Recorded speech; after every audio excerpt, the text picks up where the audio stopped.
সুপ্পু resign করছে আলহামদুলিল্লাহ।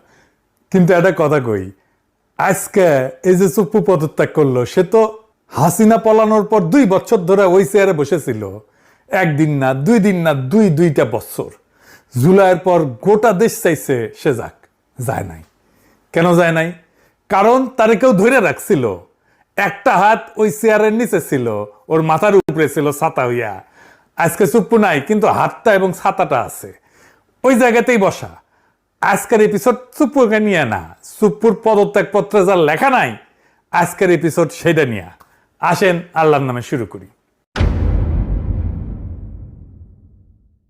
হাসিনার গু একদিন আমরা মাথায় নিয়ে ঘুরেছি, ঘুরতে আমাদের বাধ্য করা হয়েছে।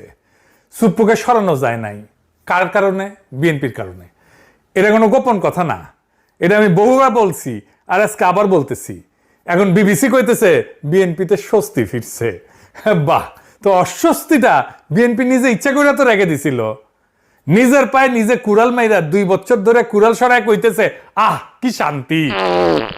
চুপ্পু থাকাতে কি মহা উপকারটা হয়েছে বিএনপির? বিএনপি কইতে পারবে? পারবে না, আমি শিওর। আমার বগুড়া একটা প্রবাদ আছে, সেই নিকাই বসলো কালিয়ানা জ্ঞান জ্ঞান করলো। বিএনপি সেই চুপ্পুরাই সরাইলো কালিয়ানা জ্ঞান জ্ঞান করে আর কি। আমরা কি চাইছিলাম? আমরা তো খালেদা জিয়াকে প্রেসিডেন্ট বানাতে চাইছিলাম। আমি একটা এপিসোডও করছিলাম, উনি বঙ্গভবনে থাকলে ওইভাবে ইনফেকশনটা হয়তো হইতো না। আমরা প্রেসিডেন্ট হইলে ওনারা ভালো টেক কেয়ার করতে পারতাম। আমি তারেক রহমানকে সরাসরি জিজ্ঞাসিলাম কেন চুপ্পুরে রাখতে চান। উনি কইছিলেন উনার মনে হয় চুপ্পুকে সরাইলে উনার দেশে ফেরাটা বাধাগ্রস্ত। আমারও কইছিল আপনিও তো দেশে ফিরতে চান, আপনার দেশে ফেরাটাও বাধাগ্রস্ত, আমার তো এখনো বাধাগ্রস্ত আছে। এখন হিসাবটা মিলান, তারেক রহমান দেশে আসছে 7 মাস হয়ে গেল, উনার দল সরকারে, উনি প্রধানমন্ত্রী, তারপরে চুপ্পু বহাল তবিয়তে বসা ছিল। আর এখন খেপে কান? এখন খেপছে কারণ চুপ্পু কাটাল রানীর সাথে কথা কইছে বলে।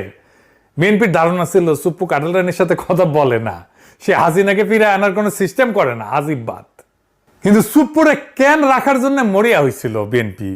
আসেন সেই গল্পটা এটা শুনে দেখি। আমরা যখন চুপ্পুরে সরানোর জন্য চাপ দিতেছি, ওয়াকার তখন বুঝে ফেলছে এর পরের চাপটা ওর উপরে আসবে। সে তখন করলো কি, 2 দিকে 2 কথা কইল। একটা কথা আগে কয়ে রাখি, এখন যা কইতেছি এটা ওয়াকারের হুবহু কথা না, এটা আমার ভাষার সারমর্ম আর কি। বার্তাটা সে কোন দিকে কি দিছিল সেটা কইতেছি। বিএনপির এসে বোঝাইলো চুপ্পুরে সরাইতে চায় ওরা যেন ইউনূসের শাসন লম্বা হয়। আপনারা কিন্তু ক্ষমতা আসতে পারবেন না, দেখতেছেন না যত দিন যাইতেছে আপনাদের বদনাম হইতেছে, বদনাম বাড়তেছে। ইলেকশন যত দেরি হবে আপনাদের তত কালে খবর আছে। আর জামাতকে যে বুঝাইল